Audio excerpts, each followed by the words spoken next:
নমস্কার, আমার চ্যানেলে আপনাদের স্বাগত।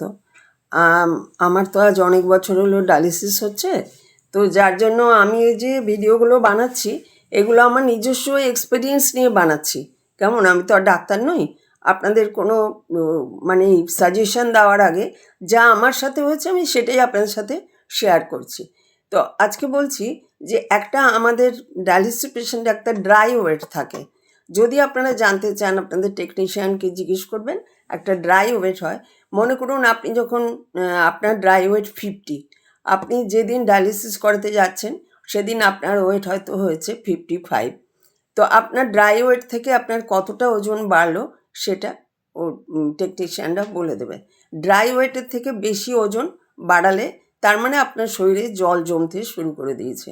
খুব কনসাস হয়ে যাবেন, জল যেন না জমে পেটে, পায়ে, চোখের কোণায়, লাংসে, সব জায়গায় আমাদের জল জমে যেতে পারে, এমনকি গলা, যে কোনো জায়গায় জল জমতে পারে শরীরে।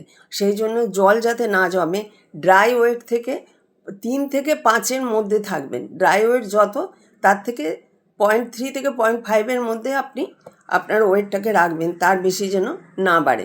এটা কিন্তু আমি আমার ডায়ালিসিস সেন্টারে বলে দিয়েছে টেকনিশিয়ান, সেই অভিজ্ঞতা থেকে আপনাদেরকে শেয়ার করলাম।